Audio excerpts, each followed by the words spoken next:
শুভ দুপুর বন্ধুরা, সবাই আশা করি খুব ভালো আছো। আমি আজকে লাঞ্চ নিয়ে চলে এসেছি তোমাদের সাথে শেয়ার করব বলে। দেখো আমি আজকে লাঞ্চ কি করছি সেটাই তোমাদের সাথে দেখাবো। তো এই যে আমার পাশে মেয়ে বসে পড়েছে, দৈনি ওর লাঞ্চ করা হয়ে গেছে। তার পাশে আমার বোন আর আমার পাশে আমার মা বসেছে। মাকে একবার আবদার করতেই মা বানিয়ে দিল ফ্রাইড রাইস আর চিকেন কষা। আমার অনেক দিন ইচ্ছে ছিল যে মায়ের হাতের ফ্রাইড রাইস আর চিকেন কষা খাবো, তো মা বানিয়ে দিয়েছে আজকে। আর এই যে আমি এখন খেতে শুরু করে দিয়েছি। মেনুতে ছিল পাট শাক ভাজা, পটল ভাজা, সাদা ভাত, আরও অনেক কিছু ছিল, সেসব আমার চাই না। মাংস আর ফ্রাইড রাইস আমার অত্যন্ত একটা প্রিয় খাবার। এই যে আমি পাট শাক দিয়ে এখন সাদা ভাতটা খেয়ে নিচ্ছি। আমি আগে শাকটাও পছন্দ করতাম না, বাট এখন আমার ভালো লাগে।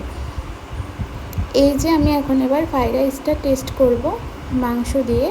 আমার প্রচণ্ড এটা ভালো লাগে খেতে। আমি যতবার এখানে আসি মাকে বলি যে এটা বানিয়ে দিতে, মা ততবার বানিয়ে দেয়।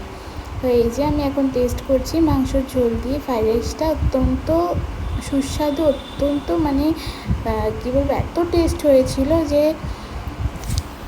আমি এরপর আবার নিয়েছিলাম। আমি এখন মাংসটা দিয়ে ফ্রাইড রাইসটা খেয়ে নিচ্ছি। আমি এখন বলতে বলতে আমার নিজেরই এখন আবার ইচ্ছে করছে খেতে। মানে আমার বিরিয়ানি বলো সব কিছু জিনিসের থেকে এই জিনিসটা বেশি পছন্দ। বিরিয়ানি অতটা ভালো লাগে না। এটা হচ্ছে পরের দিনের ভিডিও। পরের দিন হচ্ছে বুদ্ধ পূর্ণিমা ছিল, তার জন্য বাড়িতে লক্ষ্মী নারায়ণ পুজো ছিল। তো সেই পুজো করতে ঠাকুরমশাই এসছে। তো এই যে পুজো হচ্ছে।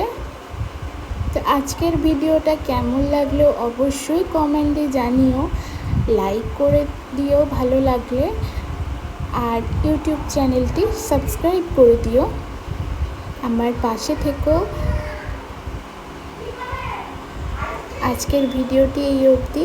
টাটা।